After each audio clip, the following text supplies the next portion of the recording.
श्रीगुरुभ्यो नमः। हरिः ओम्।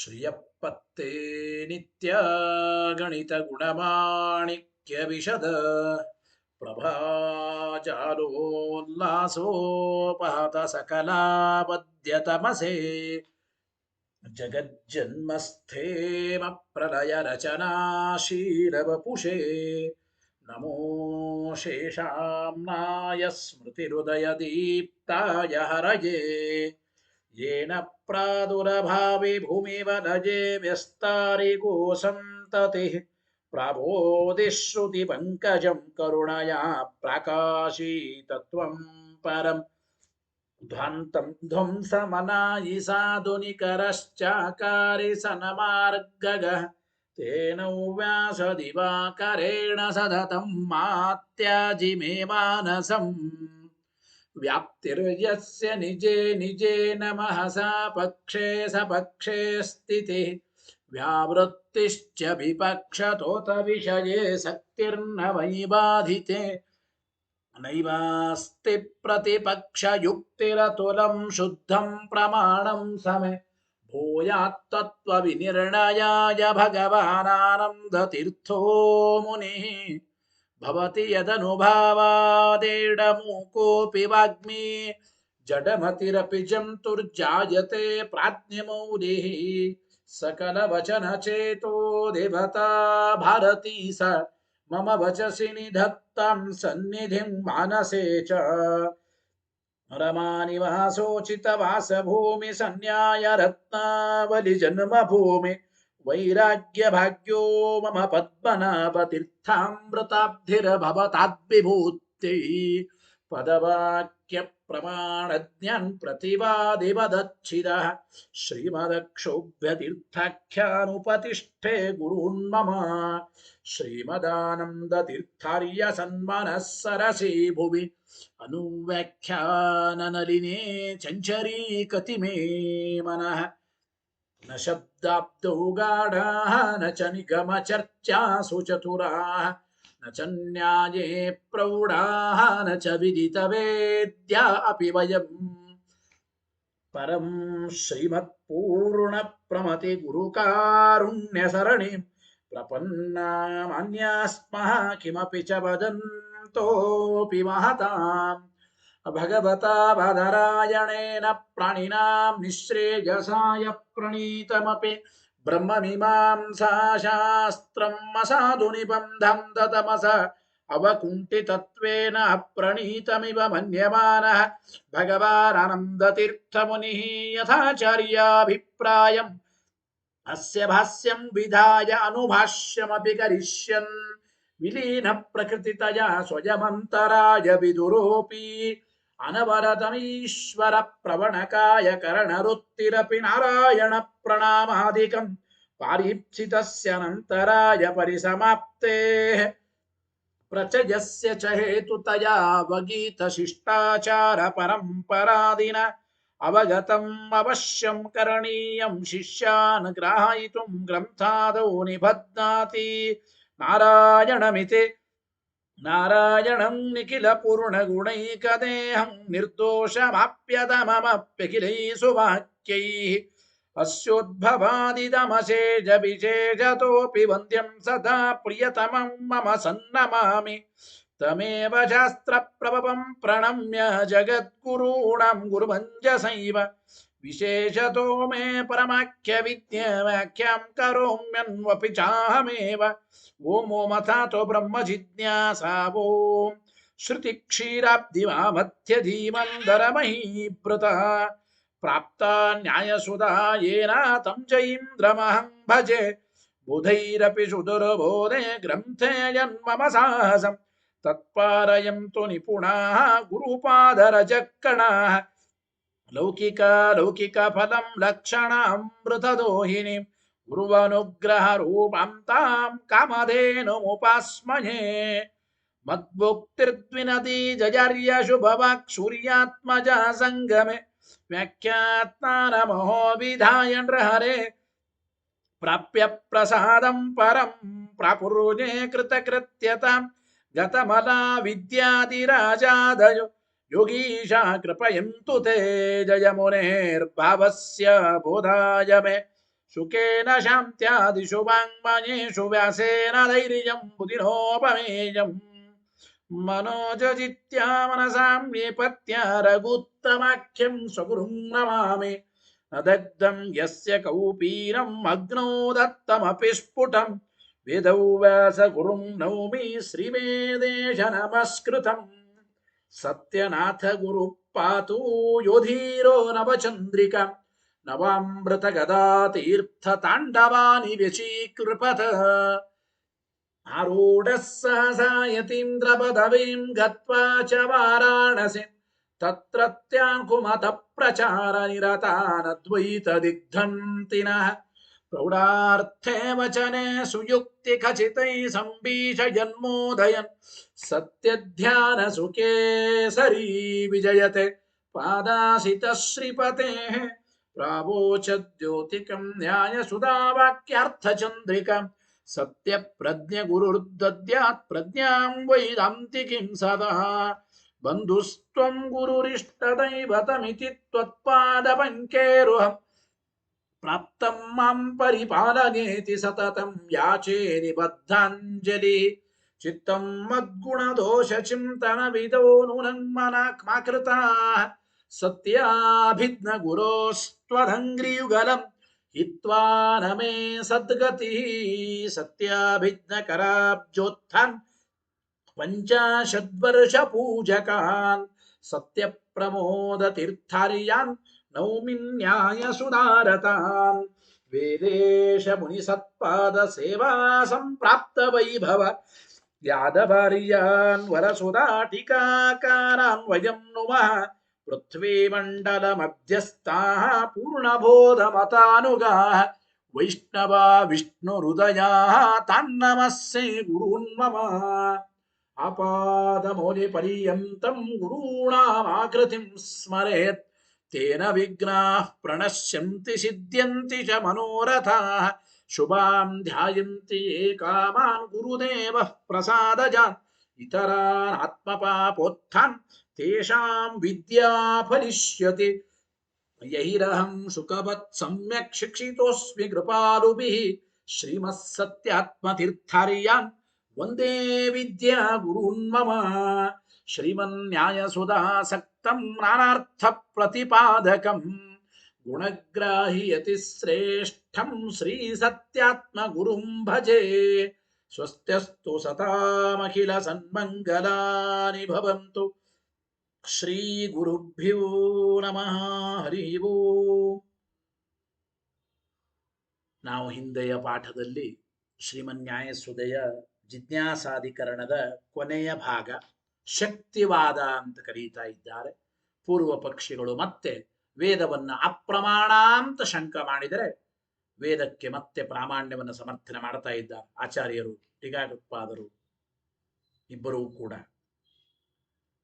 ವೇದ ಇದು ಪ್ರಮಾಣವಾಗಲಿಕ್ಕೆ ಸಾಧ್ಯವಿಲ್ಲ ಅಂತ ಅವರು ಶಂಕೆ ಮಾಡಿದ್ರು. ಯಾತಕ್ಕೆ ನೋಡಿ, ವೇದ ಪ್ರಮಾಣ ಆಗೋದಾದ್ರೆ ಪದಾರ್ಥದ ವಿಷಯದಲ್ಲಾದ್ರೂ ಪ್ರಮಾಣವಾಗಬೇಕು. ಅಂದರೆ ಪದಾರ್ಥವನ್ನ ತಿಳಿಸಿಕೊಡೋ ವಿಷಯದಲ್ಲಾದರೂ ಪ್ರಮಾಣವಾಗಬೇಕು, ವಾಕ್ಯಾರ್ಥವನ್ನ ತಿಳಿಸಿಕೊಡೋ ವಿಷಯದಲ್ಲಾದರೂ ಪ್ರಮಾಣವಾಗಬೇಕು. ನಾವು ಹಿಂದಿನ ಪಾಠದಲ್ಲಿ ವೇದವು ಪದಾರ್ಥವನ್ನ ತಿಳಿಸಿಕೊಡ್ಲಿಕ್ಕೆ ಸಾಧ್ಯವಿಲ್ಲ ಎಂಬ ಮಾತನ್ನ ನಾವು ತಿಳಿದಿದ್ದೇವೆ. ಇವತ್ತಿನ ಪಾಠ ನಾಪಿ ವಾಕ್ಯಾರ್ಥೇ ಪ್ರಮಾಣಂ ಅಲ್ಲಿ ಆಗಬೇಕು. ನಾಪಿ ವಾಕ್ಯಾರ್ಥೇ ಪ್ರಮಾಣಂ, ಪದಾರ್ಥದ ವಿಷಯದಲ್ಲಿ ವೇದ ಪ್ರಮಾಣವಲ್ಲ, ಇಷ್ಟು ಮಾತ್ರ ಅಲ್ಲ, ವಾಕ್ಯಾರ್ಥದ ವಿಷಯದಲ್ಲಿಯೂ ಕೂಡ ವೇದ ಇದು ಪ್ರಮಾಣವಾಗುವುದಿಲ್ಲ ಎಂಬ ಮಾತನ್ನ ಪೂರ್ವ ಪಕ್ಷಿಗಳು ಹೇಳ್ತಾ ಇದ್ದಾರೆ. ಯಾತಕ್ಕೆ ಅಂದ್ರೆ ತದ್ಬೋಧ ಜನನ ಉಪಾಯ ಅಭಾವಾತ್ ಎಂಬ ಮಾತನ್ನು ಹೇಳ್ತಾ ಇದೆ. ನೋಡಿ, ವೇದ ಇದು ವಾಕ್ಯಾರ್ಥದ ವಿಚಾರದಲ್ಲಿ ಪ್ರಮಾಣ ಆಗೋದೇ ಇಲ್ಲ. ಯಾಕೆ? ವಾಕ್ಯಾರ್ಥ ಜ್ಞಾನ ಮಾಡಿಸಿಕೊಡುವ ಉಪಾಯವೇ ಇಲ್ರಿ. ಅಂದ್ರೆ ವಾಕ್ಯಾರ್ಥ ಜ್ಞಾನ ಹುಟ್ಟಿಸೋದಕ್ಕೆ ಬೇಕಾಗಿರತಕ್ಕಂತಹ ಸಾಧನೆ ಇದು ಇಲ್ಲ. ಅಂದ್ರೆ ಯಾವುದರಿಂದ ವಾಕ್ಯಾರ್ಥ ಜ್ಞಾನ ಆಗಬೇಕು ಅಂತಹ ವಾಕ್ಯಾರ್ಥ ಜ್ಞಾನಕ್ಕೆ ಸಾಧನವಾದದ್ದು ಯಾವುದು ಇಲ್ಲ ಅಂದ ಮೇಲೆ ವೇದವು ವಾಕ್ಯಾರ್ಥವನ್ನು ತಿಳಿಸಿಕೊಡೋದಿಲ್ಲ ಅಂತ ಪೂರ್ವ ಪಕ್ಷಿಗಳ ಅಭಿಪ್ರಾಯ. ಹೇಗೆ ಏನು ನೋಡೋಣ. ನೋಡಿ, ನಾಪಿ ವಾಕ್ಯಾರ್ಥೇ ಪ್ರಮಾಣಂ ತದ್ಬೋಧ ಜನನ ಉಪಾಯ ಅಭಾವ. ತದ್ಬೋಧ ಅಂದ್ರೆ ವಾಕ್ಯಾರ್ಥದ ಜ್ಞಾನ ಹುಟ್ಟೋದಕ್ಕೆ, ತದ್ಬೋಧ ಜನನ ವಾಕ್ಯಾರ್ಥ ಜ್ಞಾನ ಹುಟ್ಟೋದಕ್ಕೆ ಯಾವುದು ಉಪಾಯ, ಸಾಧನವಾದದ್ಯಾವುದು ಇಲ್ಲ ಅಂತ ಅಭಿಪ್ರಾಯ. ವಾಕ್ಯಾರ್ಥ ಜ್ಞಾನ ಹುಟ್ಟೋದಕ್ಕೆ ಅಂದ್ರೆ ಯಾವುದರಿಂದ ವಾಕ್ಯಾರ್ಥ ಜ್ಞಾನ ಹುಟ್ಟಬೇಕು? ವಾಕ್ಯಾರ್ಥ ಜ್ಞಾನ ಹುಟ್ಟೋದಕ್ಕೆ ಬೇಕಾದ ಸಾಧನೆಗಳು ಯಾವುದು ಇಲ್ಲ. ಆದ್ದರಿಂದ ವಾಕ್ಯಾರ್ಥ ಜ್ಞಾನವನ್ನು ವೇದ ಮಾಡಿಸಿ ಕೊಡಲಾರದು ಅಂತ ಅವರ ಅಭಿಪ್ರಾಯ. ಯಾಕೆ? ವಾಕ್ಯಾರ್ಥ ಜ್ಞಾನವನ್ನು ಹುಟ್ಟಿಸೋದಕ್ಕೆ ಬೇಕಾದ ಸಾಧನೆಗಳು ಯಾವುದು ಇಲ್ಲ ಅಂತ ಯಾತಕ್ಕೆ ಅಂತೀರಿ ಅಂದ್ರೆ ಅವರಂತಾರೆ, ವರ್ಣ ಪದ ಪದಾರ್ಥ ತದನುಭವ ಸ್ಮೃತೀನ ಪ್ರತ್ಯೇಕಂ ಸಮುದಿತಾನಾಂಚ ಉಪಾಯತ್ವ ಅಸಂಭವಾತ. ಟೀಕರಾಯರು ಒಂದು ಮಾತು ಇದೆ. ಈ ಒಂದು ವಾಕ್ಯವನ್ನು ನಾವು ನಿಧಾನವಾಗಿ ಬಿಡಿ ಬಿಡಿಯಾಗಿ ತಿಳಿಯಬೇಕು, ಅಂದ್ರೆ ಅರ್ಥವಾಗುತ್ತೆ. ಅಂದ್ರೆ ನೋಡಿ, ವೇದದಿಂದ ವಾಕ್ಯಾರ್ಥ ಜ್ಞಾನ ಹುಟ್ಟಬೇಕು. ಈ ವಾಕ್ಯಕ್ಕೆ ಇದು ಅರ್ಥ. ವೇದದಿಂದ ವಾಕ್ಯಾರ್ಥ ಜ್ಞಾನ ಹುಟ್ಟಬೇಕಾದ್ರೆ ಹೇಗೆ ಹುಟ್ಟಬೇಕ್ರಿ ಅವರಂತಾರೆ. ಈಗ ವೇದದಿಂದ ವಾಕ್ಯಾರ್ಥ ಜ್ಞಾನ ಹುಟ್ಟೋದು ಅಂದ್ರೆ ವೇದದಲ್ಲಿರತಕ್ಕಂತಹ ವರ್ಣಗಳಿಂದ ವಾಕ್ಯಾರ್ಥ ಜ್ಞಾನ ಹುಟ್ಟುತ್ತದೋ ವರುಣ, ಅಥವಾ ವೇದಗಳಲ್ಲಿರುವ ಪದಗಳಿಂದ ವಾಕ್ಯಾರ್ಥ ಜ್ಞಾನ ಹುಟ್ಟುತ್ತದೋ ಅಂದ್ರೆ ವರ್ಣಗಳಿಂದ ವಾಕ್ಯಾರ್ಥ ಜ್ಞಾನ ಹುಟ್ಟೋದು. ವರ್ಣಗಳ ಸಮುದಾಯವೇ ಪದ, ಎರಡನೇದು ಸ್ಟೆಪ್. ವರ್ಣಗಳಿಂದ ವಾಕ್ಯಾರ್ಥ ಜ್ಞಾನ ಹುಟ್ಟುತ್ತದೋ ಅಥವಾ ವರ್ಣಗಳ ಸಮುದಾಯ ರೂಪವಾದ ಪದಗಳಿಂದ ವಾಕ್ಯಾರ್ಥ ಜ್ಞಾನ ಹುಟ್ಟುತ್ತದೋ ಅಥವಾ ಪದಾರ್ಥಗಳಾಗಲಿ, ಯಾವುದು ವಾಕ್ಯಾರ್ಥ ಜ್ಞಾನಕ್ಕೆ ಉಪಾಯವಾದದ್ದು ಯಾವುದು? ವರ್ಣಗಳು ವಾಕ್ಯಾರ್ಥ ಜ್ಞಾನಕ್ಕೆ ಉಪಾಯ ಅಲ್ಲ. ವರ್ಣಗಳ ಸಮುದಾಯ ರೂಪವಾದ ಪದಗಳು ವಾಕ್ಯಾರ್ಥ ಜ್ಞಾನಕ್ಕೆ ಉಪಾಯವಲ್ಲ. ಆ ಪದಾರ್ಥಗಳೂ ಕೂಡ ವಾಕ್ಯಾರ್ಥ ಜ್ಞಾನಕ್ಕೆ ಉಪಾಯವಲ್ಲ. ಮತ್ತು ವರ್ಣ ಪದ ಪದಾರ್ಥಗಳ ಒಂದು ಅನುಭವ, ವರ್ಣ ಪದ ಪದಾರ್ಥ ತದನುಭವ, ಮೂರು ಮೊದಲು ವಾಕ್ಯಾರ್ಥ ಜ್ಞಾನಕ್ಕೆ ಇದ್ಯಾವುದು ಉಪಯೋಗವಿಲ್ಲ. ವೇದದಲ್ಲಿರತಕ್ಕಂಥ ವರ್ಣಗಳು ವಾಕ್ಯಾರ್ಥ ಜ್ಞಾನಕ್ಕೆ ಉಪಯೋಗ ಬೀಳಲ್ಲ. ಆ ವರ್ಣಗಳ ಸಮುದಾಯ ರೂಪವಾದ ಪದ ಇದು ಕೂಡ ವಾಕ್ಯಾರ್ಥ ಜ್ಞಾನಕ್ಕೆ ಉಪಯೋಗ ಬೀಳೋದಿಲ್ಲ.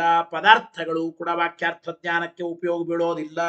ಇವುಗಳ ಅನುಭವ, ವರ್ಣ ಪದ ಪದಾರ್ಥ ಇವುಗಳ ಅನುಭವವು ಕೂಡ ವಾಕ್ಯಾರ್ಥ ಜ್ಞಾನಕ್ಕೆ ಉಪಾಯವಲ್ಲ. ಅವುಗಳ ಸ್ಮೃತಿ, ವರ್ಣಗಳ ಪದಗಳ ಪದಾರ್ಥಗಳ ಸ್ಮರಣೆ ಇದು ಕೂಡ ವಾಕ್ಯಾರ್ಥ ಜ್ಞಾನದ ಉಪಾಯವಲ್ಲ. ಪ್ರತ್ಯೇಕಂ ಹೀಗೆ ಮಾಡ್ಕೋಬೇಕು. ಅದನ್ನ ಗೊತ್ತಾಯ್ತೋ ಇಲ್ಲ? ವರ್ಣ ಪದ ಪದಾರ್ಥ ತದನುಭವ ಅಥವಾ ಸ್ಮೃತಿನ, ಇವುಗಳ ಸ್ಮೃತಿ ಆಗಲಿ ವಾಕ್ಯಾರ್ಥ ಬೋಧಕ್ಕೆ ಉಪಾಯ ಜನಕ ಅಂತ ಆಗೋದಿಲ್ಲ. ಯಾತಕ್ಕೆ?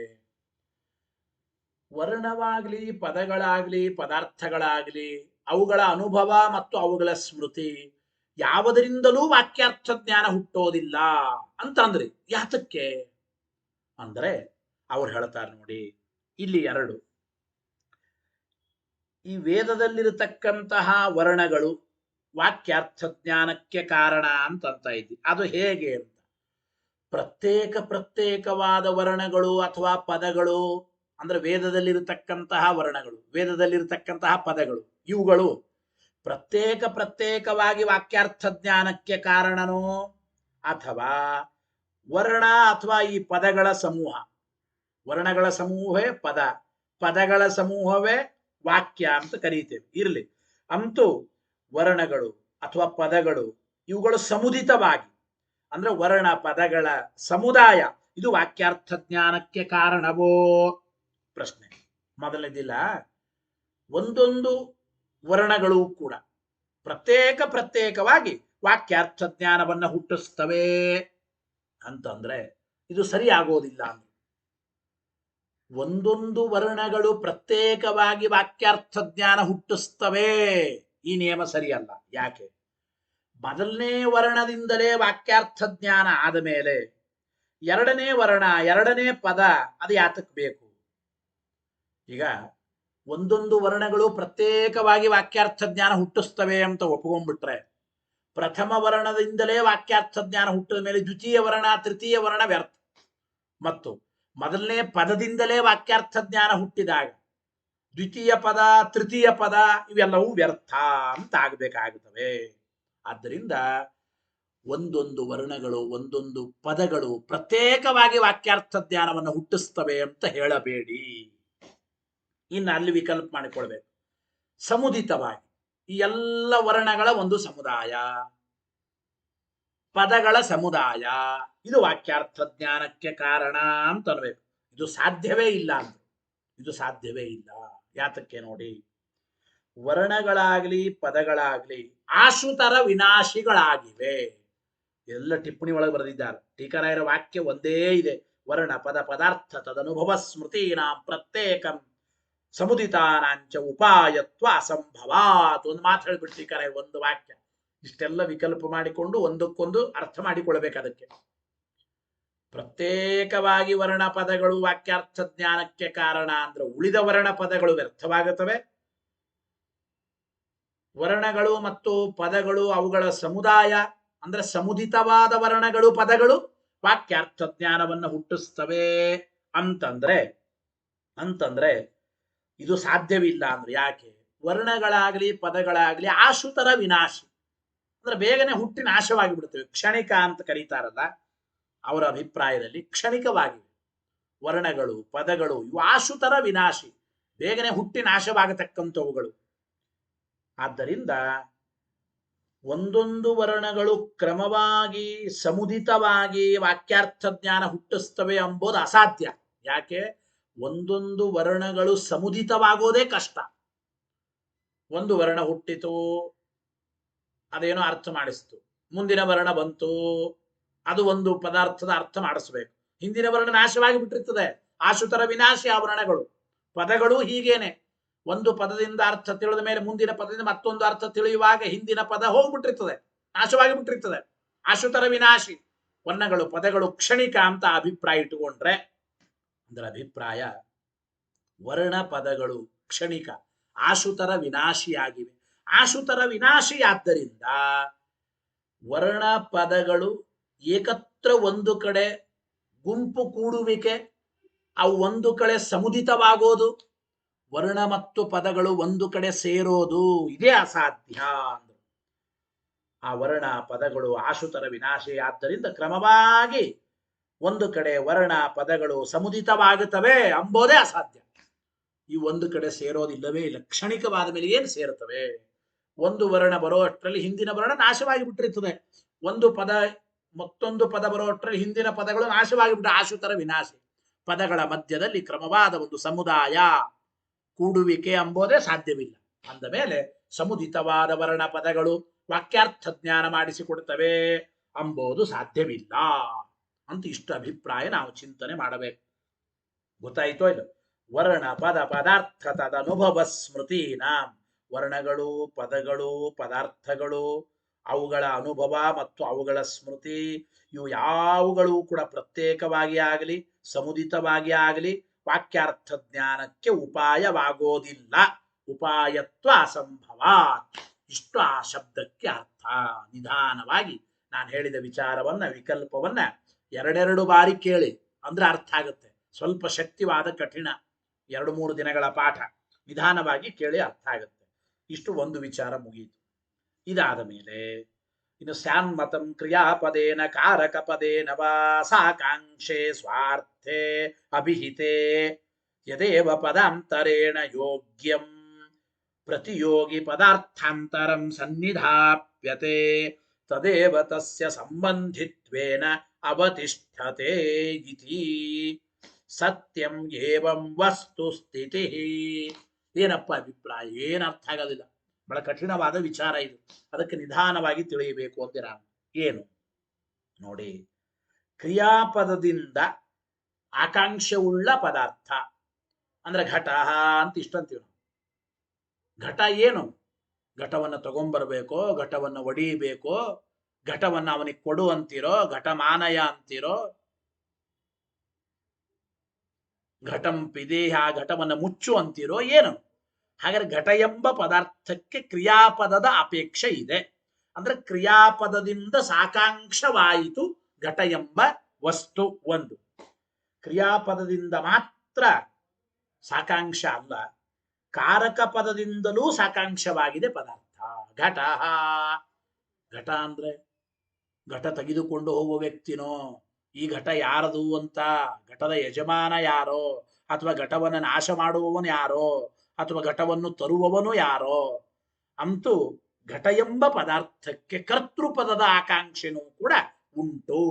ಹೀಗೆ ಒಟ್ಟು ಪದಾರ್ಥ ಎಂಬುದು ಕ್ರಿಯಾಪದದಿಂದಲಾದರೂ ಸರಿ, ಕರ್ತೃಪದದಿಂದ ಆದರೂ ಸರಿ, ಅಂದ್ರೆ ಕರ್ತೃಕಾರಕ, ಕರ್ಮಕಾರಕ, ಕ್ರಿಯಾಕಾರಕ ಅಂತೆಲ್ಲ ಕರೀತಾರೋ ಇಲ್ಲೋ, ಹಾಗೆ ಕ್ರಿಯಾಪದದಿಂದ ಅಥವಾ ಕರ್ತೃಕಾರಕ ಮೊದಲಾದವುಗಳಿಂದ ಸಾಕಾಂಕ್ಷವಾದ ಪದಾರ್ಥ ಒಂದು ಹೇಳಿರ್ತೀವಿ ನಾವು. ಘಟ ಅಂತ ಒಂದು ಪದಾರ್ಥ ಹೇಳದ ಮೇಲೆ, ಘಟ ಅಂತ ಒಂದು ಪದಾರ್ಥ ಹೇಳದ ಮೇಲೆ ಅದರ ಹತ್ತಿರದಲ್ಲೇನೆ, ಅದರ ಸಮೀಪದಲ್ಲೇನೆ ಇನ್ನೊಂದು ಪದವನ್ನು ಉಚ್ಚಾರ ಮಾಡುತ್ತೇವೆ. ಘಟ ಅಂತ ಹೇಳಿದ ಮೇಲೆ ಅದರ ಸಮೀಪದಲ್ಲೇನೆ ಇನ್ನೊಂದು ಪದವನ್ನು ಉಚ್ಚಾರ ಮಾಡ್ತೀವಿ. ಸಮೀಪದಲ್ಲೇನೆ ಘಟ ಇನ್ನೊಂದು ಪದವನ್ನು ಉಚ್ಚಾರ ಮಾಡ್ತೀವಿ. ಏನು ಅಂತಂದ್ರೆ ಆನಯ ಅಂತ ಹೇಳುತ್ತೇವೆ. ಆ ಉಚ್ಚರಿತವಾದ ಪದದಿಂದ ಅನ್ವಯ ಯೋಗ್ಯವಾದ ಪದಾರ್ಥ. ಘಟ ಎಂಬ ಪದದಿಂದ ಅನ್ವಯ ಯೋಗ್ಯವಾದ ಪದಾರ್ಥ ಯಾವುದು? ಆನಯ ಎಂಬ ಪದ ಉಚ್ಚಾರ ಅದರ ನಂತರದಲ್ಲಿ ಮಾಡುವಾಗ ಆನಯ ಎಂಬ ಪದದಿಂದ ಅನ್ವಯಕ್ಕೆ ಯೋಗ್ಯವಾದ ಪದಾರ್ಥ ಯಾವುದು? ಇನ್ನೊಂದೇನು ಬೋಧಿಸಲ್ಪಡುತ್ತದೋ ಆ ಪದಾರ್ಥವೇ ಹಿಂದಿನ ಪದಾರ್ಥಕ್ಕೆ ಸಂಬಂಧಿಯಾಗಿ ನಿಲ್ತದೆ. ಅಂದ್ರೆ ಅಭಿಪ್ರಾಯ ಏನು? ಘಟ ಮೊದಲಂದಿದ್ರು, ಆಮೇಲೆ ಆನಯ ಅಂದ್ರು, ಅಥವಾ ಘಟಂ ಅಂತಂದ ಘಟವನ್ನು ಏನ್ ಮಾಡಬೇಕು?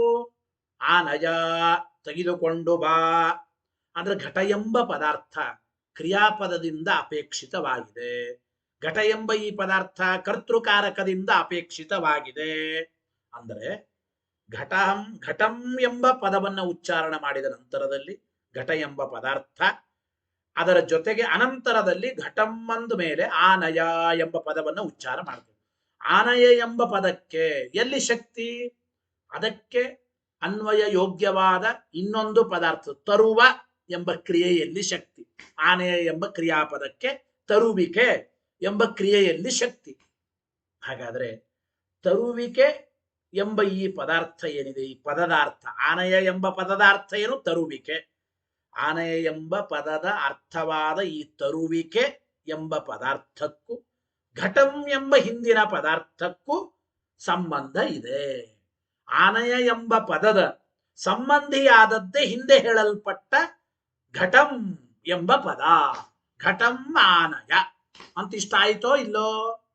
ಅದನ್ನ ಇಲ್ಲಿ ಹೇಳ್ತಾ ಇದ್ದಾರೆ. ಏನ್ ಅಭಿಪ್ರಾಯ ನೋಡಿ. ಏನಪ್ಪಾ ಅಂದ್ರೆ ಸ್ಯಾನ್ಮತಂ ಹಿಂಗಾಗುತ್ತದೆ. ಏನು?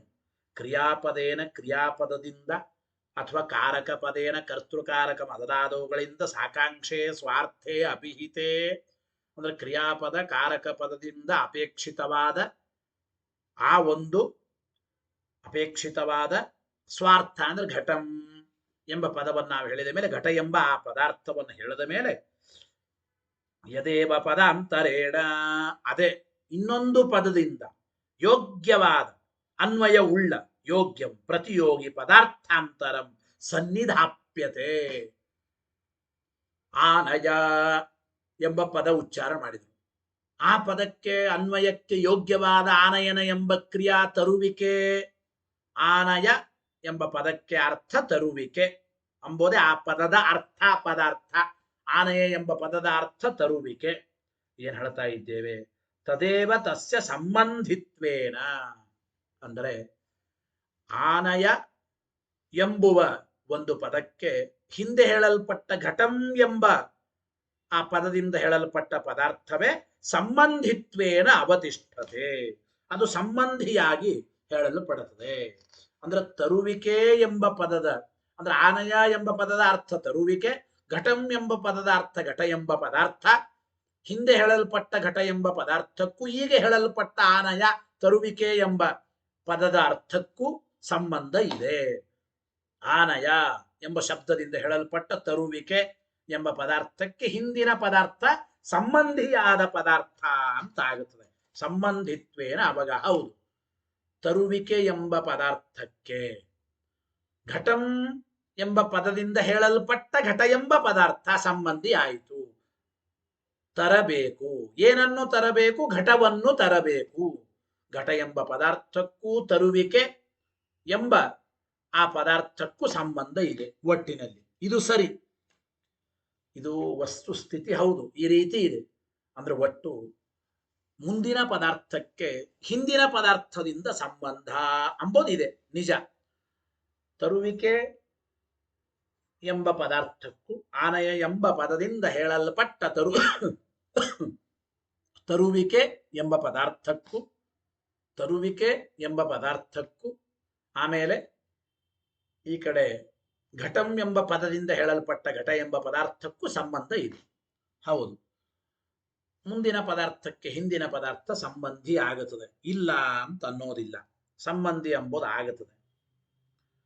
ಸತ್ಯಂ ಏವಂ ವಸ್ತುಸ್ಥಿತಿ, ಇದು ಇರೋದು ನಿಜ. ಆದರೆ ಅವಗತಿಸ್ತು ತತ್ಸಂಬಂಧಸ್ಯ ಕಿಂ ನಿಬಂಧನ ಇತಿ ಚಿಂತ್ಯತೆ.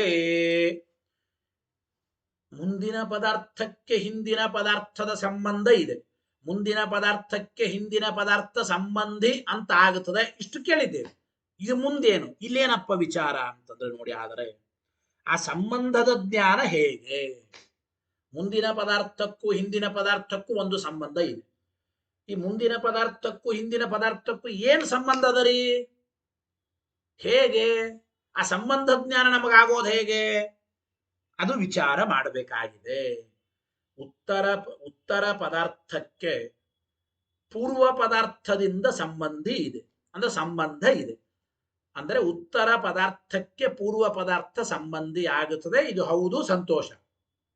ಆ ಪೂರ್ವ ಪದಾರ್ಥಕ್ಕೂ ಉತ್ತರ ಪದಾರ್ಥಕ್ಕೂ ಆಗುವ ಏನು ಸಂಬಂಧ ಇದೆ, ಆ ಸಂಬಂಧ ಜ್ಞಾನ ಯಾವುದರಿಂದ ಬರುತ್ತದೆ? ಘಟಂ ಎಂಬ ಪದಾರ್ಥಕ್ಕೂ ಆನಯ ಎಂಬ ಪದದಿಂದ ಹೇಳಲ್ಪಟ್ಟ ತರುವಿಕೆ ಎಂಬ ಪದಾರ್ಥಕ್ಕೂ ಸಂಬಂಧ ಇದೆ, ನಿಜ. ಆ ಸಂಬಂಧ ಜ್ಞಾನ ಯಾವುದರಿಂದ, ಆ ಸಂಬಂಧ ಜ್ಞಾನ ಹೇಗೆ ಬರುತ್ತದೆ ಎಂಬುದನ್ನ ಇಲ್ಲಿ ವಿಚಾರ ಮಾಡ್ತಾ ಇದ್ದಾರೆ. ಆ ಸಂಬಂಧ ಜ್ಞಾನ ಹೇಗೆ ಬರುತ್ತದೆ ನೋಡಿ. ಪದ ಅಂಬೋದು ತನ್ನ ಅರ್ಥವಾದ, ಅಂದ್ರೆ ಯಾವಾಗಲೂ ಪದ ಅಂಬೋದು ಆನಯ ಎಂಬ ಪದ ಇರ್ಬೋದು, ಘಟ ಎಂಬ ಪದ ಇರ್ಬೋದು. ಒಂದು ಪದ ಅಂಬೋದು ತನ್ನ ಅರ್ಥವಾದ ಕ್ರಿಯೆಯನ್ನೋ ಕಾರಕವನ್ನೋ ಪ್ರತಿಪಾದನೆ ಮಾಡುತ್ತದೆ, ಇದು ಸರಿ, ಎಸ್. ನೋಡಿ ಬರೀತಾರೆ, ಅವಗತಿಸ್ತು ತತ್ ಸಂಬಂಧಸ್ಯ ಕಿಂ ನಿಬಂಧನ ಇತಿ ಚಿಂತ್ಯತೆ. ಪೂರ್ವ ಪದಾರ್ಥಕ್ಕೂ ಉತ್ತರ ಪದಾರ್ಥಕ್ಕೂ ಇರುವ ಸಂಬಂಧ ಜ್ಞಾನ ಹೇಗೆ, ಅದರ ಚಿಂತನೆ ಇಲ್ಲಿ ನಡೀತಾ ಇದೆ. ಈಗ ಪದಂ ಹಿ, ಯಾವಾಗಲೂ ಒಂದು ಪದ ಅಂಬೋದು ಏನು ಮಾಡುತ್ತದೆ? ಸ್ವಾರ್ಥಂ. ಪದ ಅಂಬೋದು ತನಗೆ ಯೋಗ್ಯವಾದ ಪದಾರ್ಥ, ಅಂದ್ರೆ ಕ್ರಿಯಾತ್ವೇನ ಸ್ವಾರ್ಥಂ ಕಾರಕತ್ವೇನ ವಾ ಸ್ವಾರ್ಥಂ ಯುಕ್ತಂ ಪ್ರತಿಪಾದಯತು. ಯಾವಾಗಲೂ ಪದ ಅಂಬೋದು ತನ್ನ ಅರ್ಥವಾದ ಕ್ರಿಯೆಯನ್ನು, ಅಂದ್ರೆ ಆನಯನ ಮೊದಲಾದ ಕ್ರಿಯೆಯನ್ನು ಅಥವಾ ಕರ್ತೃ ಮೊದಲಾದ ಕಾರಕಗಳನ್ನು ಪ್ರತಿಪಾದನೆ ಮಾಡುತ್ತದೆ, ಎಸ್, ಅದನ್ನು ಒಪ್ಪೋಣ, ಪ್ರತಿಪಾದನೆ ಮಾಡುತ್ತದೆ ಅಂತ ಒಪ್ಪೋಣ. ಆದರೆ ತತ್ ಸಂಬಂಧಿತಾಬೋಧಸ್ತು ನಿರ್ನಿಬಂಧನ ಏವ. ಆದರೆ ಪದಕ್ಕೂ ಆ ಪದದಿಂದ ಪ್ರತಿಪಾದಿತವಾದ ಪದಾರ್ಥಗಳಿಗೂ ಇರುವ ಸಂಬಂಧ ಜ್ಞಾನ ಏನಿದೆ, ಇದು ಎದರಿಂದ ಆಗುತ್ತದೆ ಅಂತ ಹೇಳಲಿಕ್ಕೆ ಬರಲ್ಲ. ನೋಡಿ, ಇಷ್ಟು ಒಪ್ಪಿದ್ದ ನಾವು. ಏನು? ಪೂರ್ವ ಪದಕ್ಕೂ ಉತ್ತರ ಪದಕ್ಕೂ ಸಂಬಂಧ ಇದೆ. ಪದಗಳು ತನ್ನ ಅರ್ಥವಾದ ಕ್ರಿಯೆಯನ್ನು ಅಥವಾ ಕಾರಕವನ್ನು ಪ್ರತಿಪಾದನೆ ಮಾಡ್ತವೆ, ಎಸ್, ಅದನ್ನು ಒಪ್ತೇವೆ. ಆದರೆ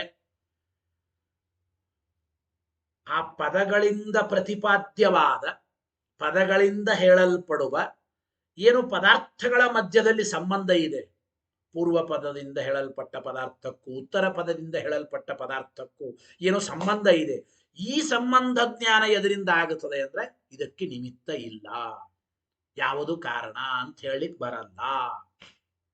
ಪದಾರ್ಥಗಳ ಮಧ್ಯದಲ್ಲಿರುವ ಸಂಬಂಧ ಜ್ಞಾನಕ್ಕೆ ಉಪಾಯ ಯಾವುದು ಅಂಬೋದು ಹೇಳಲಿಕ್ಕೆ ಬರೋದಿಲ್ಲ ಅಂತ ಅವರ ಅಭಿಪ್ರಾಯ.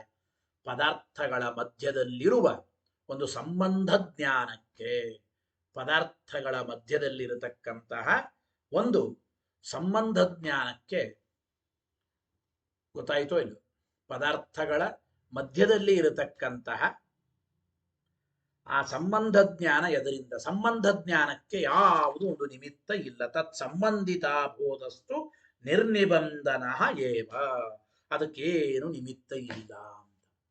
ಇಷ್ಟು ಮಾತ್ರ ಅಲ್ಲ, ಅಂಗೀಕೃತ್ಯ ಚ ಇದಮುದಿತಂ. ಅವರು ಒಂದು ಮಾತು ಹೇಳ್ತಾ ಇದ್ದಾರೆ. ಪದ ಅಂಬೋದು ತನ್ನ ಅರ್ಥವಾದ ಅಂದ್ರೆ ಸ್ವಾರ್ಥವನ್ನ, ಪದ ಅಂಬೋದು ತನ್ನ ಅರ್ಥವಾದ ಒಂದು ಕ್ರಿಯೆಯನ್ನೋ ಒಂದು ಕಾರಕವನ್ನೋ ಪ್ರತಿಪಾದನೆ ಮಾಡುತ್ತದೆ. ಇದು ಮಾಡೋದು ಸರಿ ಅಂತಂದ್ರಲ್ಲ, ಇದು ಕೂಡ ಒಪ್ಪಿಕೊಂಡು ಹೇಳಿದ್ರಿ. ಅಂಗೀಕೃತ್ಯ ಚ ಇದಮುದಿತಂ ಅಂದ್ರು, ಇದು ಅಂಗೀಕಾರವಾದ. ಆದರೆ ವಸ್ತುತಃ ಪ್ರಕೃತಿ ಪ್ರತ್ಯಯಾರ್ಥ ಸಂಬಂಧ ಬೋಧ ನಿಬಂಧನ, ಪ್ರಕೃತಿ ಪ್ರತ್ಯಯ ಅರ್ಥ ಸಂಬಂಧ ಬೋಧ ನಿಬಂಧನ ಅದರ್ಶನಾತ್. ಪದ ಎಂಬುದು ತನ್ನ ಸ್ವಾರ್ಥವಾದ ಕ್ರಿಯೆಯನ್ನೋ ಕಾರಕವನ್ನೋ ಹೇಳುತ್ತದೆ ಎಂಬುದು ಯುಕ್ತ ಅಂತ ಮೇಲೆ ಅಂದಿವಿ, ನಿಜ, ಅದು ಕೂಡ ಒಪ್ಕೊಂಡು ಹೇಳಿದ್ದು. ವಸ್ತುತಃ ವಿಚಾರ ಮಾಡಿದರೆ ಒಂದು ಪದದಲ್ಲಿ ಪ್ರಕೃತಿ ಪ್ರತ್ಯಯ, ಆ ಪದಾರ್ಥಗಳ ಮಧ್ಯದಲ್ಲಿ ಸಂಬಂಧ, ಆ ಸಂಬಂಧವನ್ನು ತಿಳಿಸುವ ಉಪಾಯ ಇದು ಇಲ್ಲ ಅಂದ ಮೇಲೆ ಪದ ಅಂಬೋದು ತನ್ನ ಸ್ವಾರ್ಥವನ್ನು ತಿಳಿಸಿಕೊಡ್ತದೆ ಅಂಬೋದು ಕೂಡ ಅಯುಕ್ತ ಅಂತ ಅವರ ಅಭಿಪ್ರಾಯ. ಗೊತ್ತಾಯ್ತಾ? ಅಂದ್ರೆ ಏನ್ ಅಭಿಪ್ರಾಯ ಅಂದ್ರೆ,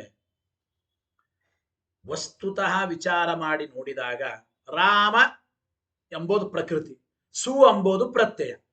ರಾಮ ಸು, ರಾಮ ಎಂಬುದು ಪ್ರಕೃತಿ, ಸು ಎಂಬುದು ಪ್ರತ್ಯಯ. ಅಲ್ಲಿ ಸು ಎಂಬುದು ಉ ಉಪದೇಶ ಅಜುನ್ನಾಶಕ ಇತ್ಸೌದ್ಯ ಬಂದು ಊ ಲೋಪವಾಗಿ ರಾಮಸ್ ರಾಮಸ್ ಅಂತ ಆಗುತ್ತದೆ.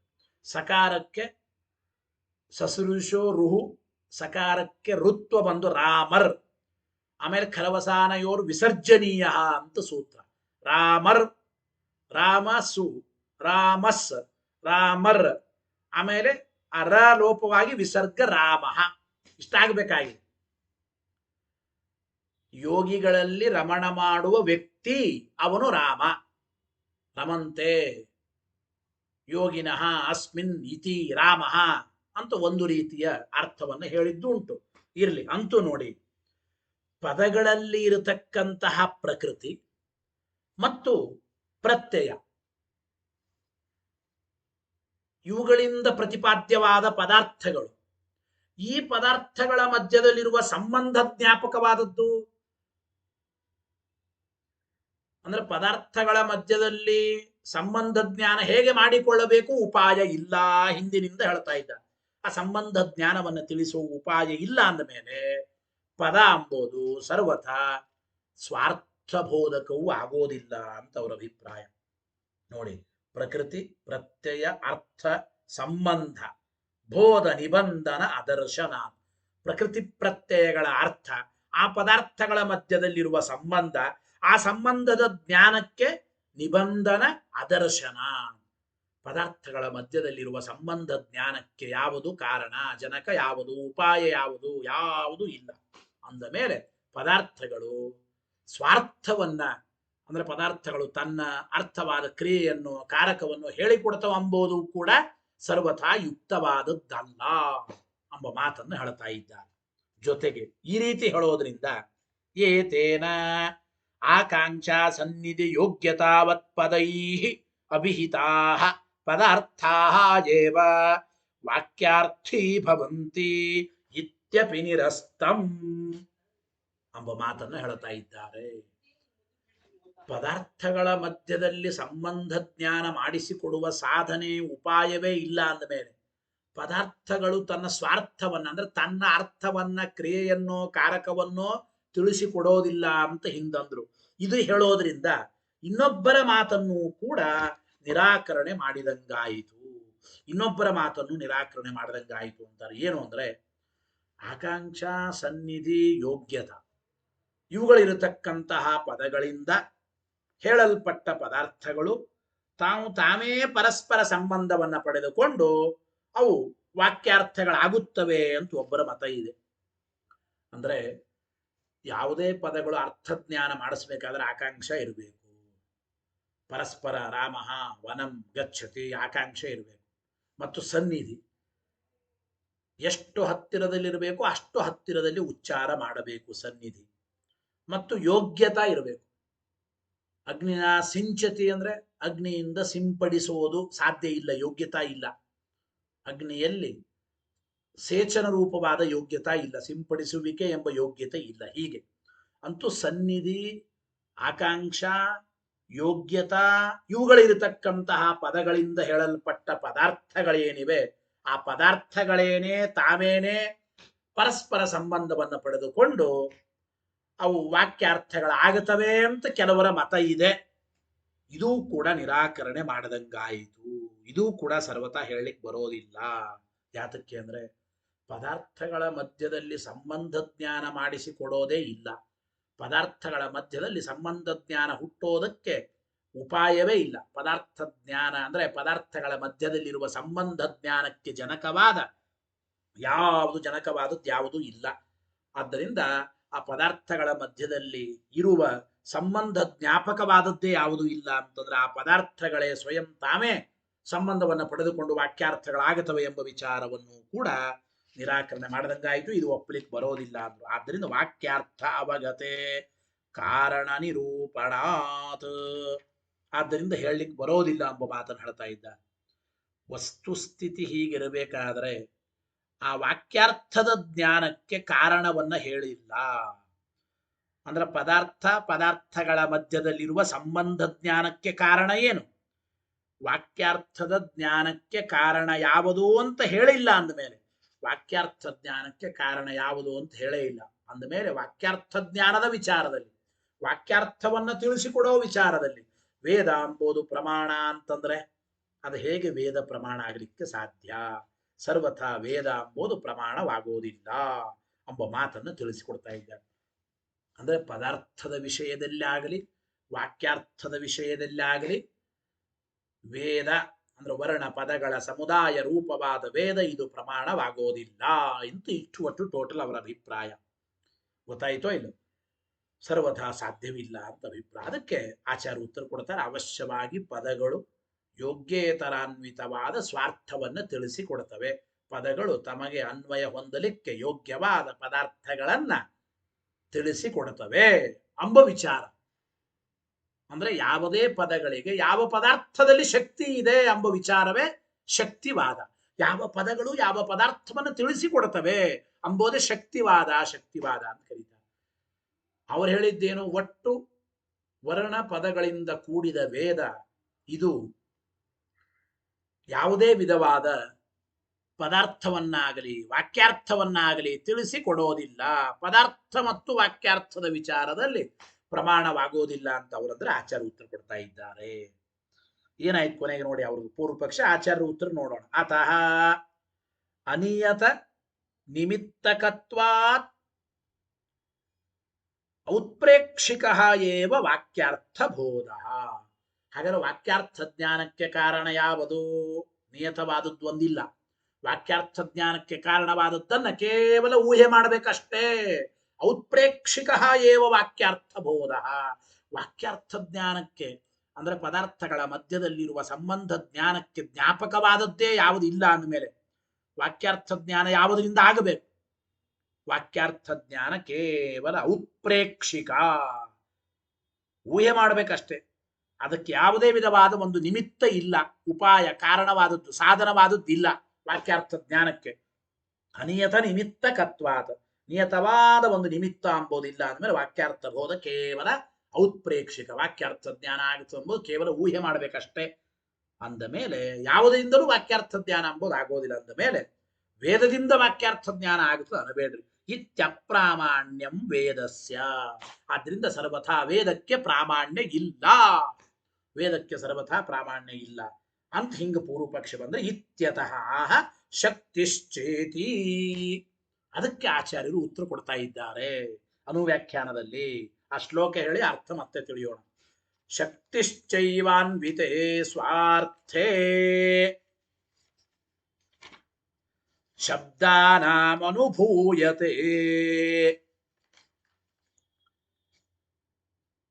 ಅತೋನ್ವಿತಾಭಿದಾಯಿತ್ವಂ ಮುಂದೆ ಒಂದು ಪಾದ ಇದೆ, ಮುಂದೆ ಬರ್ತದೆ, ಹೇಳ್ತೀನಿ ಅದೊಂದು ಬಿಡಿ. ಗೌರವಂ ಕಲ್ಪನೇನ್ಯಥ. ಏನ್ ಅರ್ಥ ಹೇಳ್ತಾ ಇದ್ದಾರೆ ಆಚಾರ್ಯರು ನೋಡಿ. ಶಬ್ದಾನಾಂ, ಶಬ್ದಗಳಿಗೆ ಒಟ್ಟು, ಅನ್ವಿತೆ ಅಂದ್ರೆ ಸ್ವಾರ್ಥೆ, ಅನ್ವಿತೆ ಸ್ವಾರ್ಥೇಯೇವ ಶಕ್ತಿ ಅನುಭೂಯತೆ. ಶಬ್ದಗಳಿಗೆ ಅನ್ವಿತವಾದ ಸ್ವಾರ್ಥದಲ್ಲಿ, ಅಂದ್ರೆ ಯಾವುದೇ ಶಬ್ದಗಳಿಗೆ ಅದಕ್ಕೆ ಯೋಗ್ಯವಾದ, ಅಂದ್ರೆ ಶಬ್ದಗಳಿಗೆ ಅನ್ವಯವನ್ನ ಹೊಂದಲಿಕ್ಕೆ ಯೋಗ್ಯವಾದ ಪದಾರ್ಥಗಳಲ್ಲೇ ಶಕ್ತಿ ಇದೆ ಎಂಬುದು ಅನುಭವಕ್ಕೆ ಬರ್ತಾ ಇದೆ, ಅನುಭೂಯತೆ. ಅತಃ ಅನ್ವಿತಾಭಿದಾಯಿತ್ವಂ. ಆದ್ರಿಂದ ಶಬ್ದಗಳಿಗೆ ಅನ್ವಿತಾಭಿದಾಯಿತ್ವ ಅಂದ್ರೆ ಶಬ್ದಗಳು ಯೋಗ್ಯೇತರ ಅನ್ವಿತವಾದ ಸ್ವಾರ್ಥಬೋಧಕವಾಗಿವೆ ಎಂಬುದನ್ನು ಒಪ್ಪಬೇಕು. ಶಬ್ದ, ಯಾವುದೇ ಶಬ್ದಗಳು ತಮಗೆ ಅನ್ವಯವನ್ನ ಹೊಂದಲಿಕ್ಕೆ ಯೋಗ್ಯವಾದ ಪದಾರ್ಥಗಳನ್ನ ತಿಳಿಸಿಕೊಡುತ್ತವೆ ಅಂತೂ ಒಪ್ಪಬೇಕು. ಇದು ಅನುಭವಕ್ಕೆ ಬರುತ್ತದೆ. ಇದನ್ನೇ ಸಂಸ್ಕೃತದಲ್ಲಿ ಪಾರಿಭಾಷಿಕವಾದ ಶಬ್ದದಲ್ಲಿ ಹೇಳಬೇಕು. ಶಬ್ದಗಳಿಗೆ ಯೋಗ್ಯೇತರಾನ್ವಿತ ಸ್ವಾರ್ಥಾಭಿದಾಯಕತ್ವ ಇದೆ. ಅಂದ್ರೆ ಶಬ್ದಗಳು ಯೋಗ್ಯೇತರಾನ್ವಿತ ಸ್ವಾರ್ಥಾಭಿದಾಯಕವಾಗಿವೆ. ಯೋಗ್ಯೇತರಾನ್ವಿತ ಸ್ವಾರ್ಥಾಭಿದಾಯಕತ್ವ ಎಂಬುದು ಶಬ್ದಗಳಿಗೆ ಉಂಟು ಅಂತ ಅರ್ಥ ತಿಳಿಯಬೇಕು. ಅಂದ್ರೆ ಒಟ್ಟು ಶಬ್ದಗಳು ಅನ್ವಯವನ್ನು ಹೊಂದಲಿಕ್ಕೆ ತಮಗೆ ಯೋಗ್ಯವಾದ ಪದಾರ್ಥಗಳಲ್ಲಿ ಶಬ್ದವನ್ನು ತಿಳಿಸಿ, ಇದು ಪದಾರ್ಥಗಳನ್ನು ತಿಳಿಸಿ ಕೊಡ್ತಾ ಇವೆ. ಅಂದ್ರೆ ಶಬ್ದಗಳು ಒಟ್ಟು ತಮಗೆ ಅನ್ವಯವನ್ನು ಹೊಂದಲಿಕ್ಕೆ ಯೋಗ್ಯವಾದ ಪದಾರ್ಥಗಳನ್ನು ಶಬ್ದಗಳು ತಿಳಿಸಿ ಕೊಡುತ್ತವೆ ಎಂಬ ಅರ್ಥವನ್ನು ಚಿಂತನೆ ಮಾಡದಂಗಾಯಿತು. ಇಲ್ಲಿ ಶಕ್ತಿಶ್ಚೈವಾನ್ವಿತೆ ಸ್ವಾರ್ಥೆ ಶಬ್ದಾನಾಮನುಭೂಯತೆ. ಚ ಎಂಬ ಶಬ್ದಕ್ಕೆ ಅರ್ಥ ಏನು? ಏವ ಎಂಬ ಶಬ್ದ ಎಲ್ಲಿ ಅನ್ವಯ ಮಾಡಿಕೊಂಡು ಓದಬೇಕು ಅದನ್ನು ಟೀಕಾರಾಯರು ಮೊದಲು ಬರೆಯುತ್ತಾರೆ. ಚ ಶಬ್ದ ಅತಃ ಶಬ್ದ ವ್ಯಾಖ್ಯಾನಾಂತರ ಸಮುಚ್ಚಯಾರ್ಥ. ಚ ಎಂಬ ಶಬ್ದಕ್ಕೆ ಮೊದಲು ಒಂದು ಅರ್ಥ ಏನು? ಸೂತ್ರದಲ್ಲಿರುವ ಅತಃ ಎಂಬ ಶಬ್ದಕ್ಕೆ ಇನ್ನೊಂದು ವ್ಯಾಖ್ಯಾನ ಅಂತ ಸಮುಚ್ಚಯ ಮಾಡಿಕೊಳ್ಳಿ. ಅತಃ ಆದ್ದರಿಂದ ಅಂತೇವೆ. ಮೋಕ್ಷವೆಂಬ ಫಲ ಇರೋದ್ರಿಂದ ಬ್ರಹ್ಮ ಜಿಜ್ಞಾಸ ಮಾಡಬೇಕು. ಮೋಕ್ಷಾಖ್ಯ ಫಲ ಸದ್ಭಾವಾತ್. ಅತಃ ಎಂಬ ಶಬ್ದಕ್ಕೆ ಒಂದು ಅರ್ಥ ಹೇಳಿದ್ದೇವೆ. ಈ ಇನ್ನೊಂದು ಅರ್ಥವನ್ನು ಕೂಡ ಇಲ್ಲಿ ಸೂಚನೆ ಮಾಡ್ತಾ ಇದ್ದಾರೆ ಅಂತ ಅಭಿಪ್ರಾಯ. ಅತಃ ಎಂಬ ಶಬ್ದಕ್ಕೆ ಇನ್ನೊಂದು ಅರ್ಥ ಉಂಟು ಅಂತ. ಒಂದು, ಅಥವಾ ಯತಃ ಇತ್ಯರ್ಥೇವಾ. ಅತಃ ಅಂದ್ರೆ ಆದ್ದರಿಂದ, ಆದ ಕಾರಣ, ಯಸ್ಮಾತ್ ಕಾರಣಾತ್ ಎಂಬ ಅರ್ಥದಲ್ಲಿಯೂ ಕೂಡ ಚ ಎಂಬ ಶಬ್ದ ಇದೆ. ಚ ಎಂಬ ಶಬ್ದಕ್ಕೆ ಒಂದು ಅರ್ಥ, ಅತಃ ಶಬ್ದದ ಇನ್ನೊಂದು ವ್ಯಾಖ್ಯಾನ ಇಲ್ಲಿ ಹೇಳ್ತಾ ಇದ್ದೇವೆ. ಅಥವಾ ಅದೇ ಚ ಎಂಬ ಶಬ್ದಕ್ಕೆ ಯಸ್ಮಾತ್ ಕಾರಣ ಎಂಬ ಅರ್ಥವು ಈಗ ಉಂಟು ಅಂತ ನಾವು ಚಿಂತನೆ ಮಾಡಬೇಕು, ತಿಳಿಯಬೇಕು. ಇಟ್ಟು ಒಂದು ಯತಃ ಇತ್ಯರ್ಥೇವ. ಆಮೇಲೆ ಏವ ಶಬ್ದಸ್ಯ ಅನ್ವಿತೆ ಏವ ಇತಿ ಸಂಬಂಧ. ಶಕ್ತಿಶ್ಚೈವಾನ್ವಿತೆ ಸ್ವಾರ್ಥೆ. ಅನ್ವಿತೆ ಎಂಬ ಶಬ್ದದ ಹಿಂದಿರತಕ್ಕಂಥ ಏವಕಾರಕ್ಕೆ ಅದರಲ್ಲೇ ಅಂತ ಅರ್ಥ. ಆ ಏವಕಾರವನ್ನು ಎಲ್ಲಿ ಹಚ್ಚಿಕೊಂಡು ಅನ್ವಯ ಮಾಡ್ಕೋಬೇಕ್ರಿ ಅಂತಂದ್ರೆ ಅನ್ವಿತೆ ಎಂಬ ಶಬ್ದದ ಮುಂದೆ ಹಚ್ಚಿಕೊಂಡು ಅನ್ವಯ ಮಾಡಿಕೊಳ್ಳಬೇಕು ಅಂತ ಅಭಿಪ್ರಾಯ. ಗೊತ್ತಾಯ್ತೋ ಇಲ್ಲ? ಅಂದರೆ ಶಬ್ದಾನಾಂ, ಶಬ್ದಗಳಿಗೆ ಸ್ವಾರ್ಥೆ ಅನ್ವಿತೇಯೇವ ಶಕ್ತಿ ಅನುಭೂಯತೆ ಅಂತ ಅಭಿಪ್ರಾಯ. ಅಂದ್ರೆ ಶಬ್ದಗಳಿಗೆ ತಮಗೆ ಅನ್ವಯ ಹೊಂದಲಿಕ್ಕೆ ಯೋಗ್ಯವಾದ ಪದಾರ್ಥಗಳಲ್ಲೇನೆ, ಅಂದ್ರೆ ಅನ್ವಿತ ಸ್ವಾರ್ಥದಲ್ಲೇನೆ ಶಬ್ದಗಳಿಗೆ ಶಕ್ತಿ. ಅಂದ್ರೆ ಅನ್ವಿತ ಸ್ವಾರ್ಥವಾದ ಪದಾರ್ಥಗಳನ್ನೇ ಶಬ್ದಗಳು ತಿಳಿಸಿಕೊಡುತ್ತವೆ. ಅಂದ್ರೆ ಕನ್ನಡದಲ್ಲಿ ನಿಮಗೆ ತಿಳಿಯುವಂತೆ ಹೇಳಬೇಕಾದ್ರೆ ಶಬ್ದಗಳು ತಮಗೆ ಅನ್ವಯವನ್ನ ಹೊಂದಲಿಕ್ಕೆ ಯೋಗ್ಯವಾದ ಪದಾರ್ಥಗಳನ್ನೇ ತಿಳಿಸಿಕೊಡುತ್ತವೆ. ಸ್ವಾರ್ಥೆ ಅನ್ವಿತೆ ಏವ, ಅಲ್ಲಿ ಅನ್ವಯ ಮಾಡಿಕೊಂಡು ತಿಳಿಯಬೇಕು. ಇಷ್ಟು ಗ್ರಾಮರ್ ಅರ್ಥ. ಅಯಮರ್ಥ, ಒಟ್ಟು ಏನು ಅರ್ಥ ಹೇಳಿದಂತಾಯಿತಪ್ಪ ಅಂದ್ರೆ ಟೀಕರಾಯರು ಬರೀತಾ ಇದ್ದಾರೆ ನೋಡಿ. ಈಗ ಪದಗಳು ತಮ್ಮ ಸ್ವಾರ್ಥವನ್ನು ಹೇಳಿಕೊಡ್ತವೆ ಎಂಬುದು ಕೂಡ ಇದು ಕೇವಲ ಅಂಗೀಕಾರವಾದ. ಯಾಕೆಂದ್ರೆ ಪದಾರ್ಥಗಳ ಮಧ್ಯದಲ್ಲಿರುವ ಸಂಬಂಧ ಜ್ಞಾನಕ್ಕೆ ಉಪಾಯವೇ ಇಲ್ಲ. ಆದ್ದರಿಂದ ಪದಗಳು ಪದಾರ್ಥವನ್ನ, ಸ್ವಾರ್ಥವನ್ನ ತಿಳಿಸಿಕೊಡ್ತದಂಬೋದು ಸರಿಯಲ್ಲ ಅಂತ ಅವ್ರು ಆಕ್ಷೇಪ ಮಾಡಿದ್ದರಲ್ಲ, ಅದಲ್ಲ ಅಂತ ಹೇಳ್ತೀಕರ. ಏನು ವೃದ್ಧವ್ಯವಹಾರಾದಿನಾಹಿ ಶಬ್ದಶಕ್ತ್ಯವಧಾರಣಂ. ಯಾವ ಶಬ್ದಕ್ಕೆ ಎಲ್ಲಿ ಶಕ್ತಿ ಇದೆ ಎಂಬುದು ವೃದ್ಧ ವ್ಯವಹಾರದಿಂದ ತಿಳಿಯಬೇಕು ಅಂತ ಹಿಂದೆ ಹೇಳಿದ್ದೇವೆ ಕಾರಿತಾವಾದದಲ್ಲಿ. ಗೊತ್ತಾಯಿತು? ಹೇ ದೇವದತ್ತ ತವ ಭ್ರಾತ ಅಪೂಪಾನತ್ತಿ ಅಂತ ದೃಷ್ಟಾಂತ ಕೊಟ್ಟು ಹೇಳಿದೆ. ಎಲ್ಲೋ ದೇವದತ್ತನೇ, ನಿನ್ನ ಸಹೋದರ ಅಪೂಪವನ ತಿಂತಾ ಇದ್ದಾನೆ. ಆಮೇಲೆ ಹೇ ದೇವದತ್ತ ತವ ಭ್ರಾತ ಪಯ ಪಿಬತಿ, ಹಾಲನ್ನು ಕುಡಿಯುತ್ತಾ ಇದ್ದಾನೆ. ಅಪೂಪ ಎಂಬ ಸ್ಥಾನದಲ್ಲಿ ಪಯಃ ಅಂತ ಶಬ್ದ ಇಟ್ಟು, ಆಮೇಲೆ ಹೇ ದೇವದತ್ತ ತವ ಭ್ರಾತ ಘಟಂ ಆನಯತಿ, ಘಟವನ್ನು ತರುತ್ತಿದ್ದಾನೆ. ಘಟವನ್ನು ಆನಯತಿ ತರು, ಶಬ್ದಗಳ ಆವಾಪ ಉದ್ವಾಪಗಳಿಂದ ಅದನ್ನು ತಿಳಿಯಬೇಕು ಎಂಬ ವಿಚಾರವನ್ನು ಹೇಳಿದ್ದಾರೋ ಇಲ್ಲ. ಆದ್ದರಿಂದ ನೋಡಿ, ವೃದ್ಧ ವ್ಯವಹಾರದಿಂದ ಆ ಪದಗಳ ಆವಾಪ ಉದ್ಧಾರಗಳನ್ನ ಮಾಡೋದ್ರಿಂದ, ಹಾಕುವುದು ತೆಗೆಯೋದು ಮಾಡೋದ್ರಿಂದ ಶಬ್ದಗಳಿಗೆ ಎಲ್ಲಿ ಶಕ್ತಿ ಇದೆ ಅಂತ ತಿಳಿಯೋದು ಒಂದು ಉಪಾಯ ಹೇಳಿದ್ದಾರೆ. ಒಂದು. ಆಮೇಲೆ ಪದಾರ್ಥ ಸ್ವರೂಪ ಮಾತ್ರೇ ವ್ಯವಹಾರಾದಿಕಂ ನಚ ಯುಜ್ಯತೆ. ನಾವೇನಂದಿವಿ? ವೃದ್ಧರ ವ್ಯವಹಾರದಿಂದ ಯಾವ ಪದಗಳಿಗೆ ಎಲ್ಲಿ ಶಕ್ತಿ ಇದೆ ಅಂತ ತಿಳಿಯಬಹುದು ಅಂತ ನಾವಂದಿವಿ. ಅದಕ್ಕೆ ಅವರಂದ್ರು, ಈ ವೃದ್ಧರ ವ್ಯವಹಾರ ನೋಡಿ, ವೃದ್ಧರ ವ್ಯವಹಾರದಿಂದ ಶಬ್ದ ಶಕ್ತಿಯನ್ನು ನಿಶ್ಚಯ ಮಾಡ್ಲಿಕ್ಕೆ ಆಗಲ್ರಿ ಅಂತ ಅವರು. ವೃದ್ಧರ ವ್ಯವಹಾರದಿಂದ ಶಬ್ದ ಶಕ್ತಿಯನ್ನ ಅಂದ್ರೆ ಶಬ್ದ ಶಕ್ತಿ ಎಲ್ಲಿ ಉಂಟು? ಬರೇ ಅವ್ರು ಹೇಳ್ತಾರೆ ಇವನು ಕೆಲಸ ಮಾಡ್ತಾನೆ, ಪ್ರಯೋಜ್ಯ ವೃದ್ಧರು, ಪ್ರಯೋಜಕ ವೃದ್ಧರು, ಹಿರಿಯರಾದ ಪ್ರಯೋಜಕ ವೃದ್ಧರು, ಕೆಲಸ ಮಾಡುವ ಪ್ರಯೋಜ್ಯ ವೃದ್ಧ, ಇವರ ವ್ಯವಹಾರದಿಂದಲೇ, ವೃದ್ಧ ವ್ಯವಹಾರದಿಂದಲೇ ಯಾವ ಶಬ್ದಕ್ಕೆ ಎಲ್ಲಿ ಶಕ್ತಿ ಅಂತ ಹಿಂಗೆ ತಿಳಿಯಲಿಕ್ಕಾಗಲ್ಲ. ಯಾಕೆ? ವೃದ್ಧರ ವ್ಯವಹಾರಗಳು ಕೇವಲ ಪದಾರ್ಥದ ಸ್ವರೂಪದ ಬಗ್ಗೆ ಮಾತ್ರ ಹೇಳಿಕೊಡ್ತವೆ ಅಂತ ಅವರಂದ್ರು. ಗೊತ್ತಾಯಿತೋ ಇಲ್ಲ? ಅಂದ್ರೆ ವೃದ್ಧರ ವ್ಯವಹಾರಾದಿಗಳು ಕೇವಲ ಪದಾರ್ಥದ ಸ್ವರೂಪದ ಬಗ್ಗೆ ಮಾತ್ರ ಇರುತ್ತವೆ ಅಂತ ಅವರಂದ್ರು. ಹಂಗಲ್ಲ. ವೃದ್ಧರ ವ್ಯವಹಾರ ಕೇವಲ ಪದಾರ್ಥದ ಸ್ವರೂಪವನ್ನು ಮಾತ್ರ ತಿಳಿಸಿಕೊಡ್ತವೆ ಅನಬೇಡಿ. ಗೊತ್ತಾಯಿತೋ ಇಲ್ಲೋ? ಅಲ್ಲಿ ಹೇಳ್ತಾ ಇದ್ದಾರೆ, ಹಾಗೆ ಅನಬೇಡಿ ಅಂತ. ವ್ಯವಹಾರಾದಿಕಂ ಪದಾರ್ಥ ಸ್ವರೂಪ ಮಾತ್ರೇ ನಚ ಯುಜ್ಯತೆ ಕಿಂತು ಪದಾರ್ಥಾಂತರ ಅನ್ವಿತೆ ಎಂಬ ಮಾತನ್ನು ಹೇಳ್ತಾ ಇದ್ದಾರೆ. ಪದಾರ್ಥಾಂತರ ಅನ್ವಿತೆ ಅಂದ್ರೆ ಬೇರೆ ಪದಾರ್ಥದ ಜೊತೆಗೆ ಅನ್ವಿತವಾಗಿರತಕ್ಕಂತಹ ಪದಾರ್ಥದ ವಿಷಯದಲ್ಲೇ ವೃದ್ಧರ ವ್ಯವಹಾರ ಸಾಧ್ಯ. ವೃದ್ಧರ ವ್ಯವಹಾರಗಳು ಒಂದು ಪದದಿಂದ ಹೇಳಲ್ಪಟ್ಟ ಪದಾರ್ಥ, ಆ ಪದಾರ್ಥದ ಸಂಬಂಧವುಳ್ಳ ಬೇರೆ ಪದದಿಂದ ಹೇಳಲ್ಪಟ್ಟ ಪದಾರ್ಥದ ಜೊತೆಗೆ ಸಂಬಂಧವುಳ್ಳದ್ದಾಗಿರುತ್ತದೆ. ಆದ್ದರಿಂದ ವೃದ್ಧರ ವ್ಯವಹಾರ ಎಂಬುದು ಪದಾರ್ಥಾಂತರದಿಂದ ಅನ್ವಿತವಾದ ಸಂಬಂಧವುಳ್ಳ ಬೇರೆ ಪದಾರ್ಥದ ವಿಷಯದಲ್ಲೇನೆ ಆ ವೃದ್ಧರ ವ್ಯವಹಾರ ಸಾರ್ಥಕವಾಗುತ್ತದೆ, ಸಾಧ್ಯ. ಆದ್ದರಿಂದ ಅವಶ್ಯವಾಗಿ ವೃದ್ಧರ ವ್ಯವಹಾರದಿಂದ ಶಬ್ದ ಶಕ್ತಿಯನ್ನು ನಿಶ್ಚಯ ಮಾಡಿಕೊಳ್ಳಬಹುದು. ಶಬ್ದ ಶಕ್ತಿಯನ್ನು ನಿಶ್ಚಯ ಮಾಡಿಕೊಳ್ಳುವವರೆಗೆ ಆ ಪದಾರ್ಥಾಂತರದಿಂದ ಅನ್ವಿತವಾದ ಸ್ವಾರ್ಥವೇ ಶಬ್ದದಿಂದ ತಿಳಿಯಲ್ಪಡುತ್ತದೆ ಅಂತ ಒಪ್ಪಬೇಕು ಎಂಬ ಮಾತನ್ನು ಹೇಳ್ತಾ ಇದ್ದಾರೆ. ಕಿಂತು ಪದಾರ್ಥಾಂತರ ಅನ್ವಿತೆ. ಆದ್ದರಿಂದ ಅತಃ ವ್ಯವಹಾರಾದಿನ ವೃದ್ಧರ ವ್ಯವಹಾರದಿಂದ ಶಬ್ದ ಶಕ್ತಿಂ ಅವಧಾರಯತ, ಯಾವ ಶಬ್ದಕ್ಕೆ ಎಲ್ಲಿ ಶಕ್ತಿ ಅಂತ ನಿಶ್ಚಯ ಮಾಡಿಕೊಳ್ಳೋ ವ್ಯಕ್ತಿಯಿಂದ ಅರ್ಥಾಂತರಾನ್ವಿತೇಯೇವ ಸ್ವಾರ್ಥ ಅನುಭೂಯತೆ.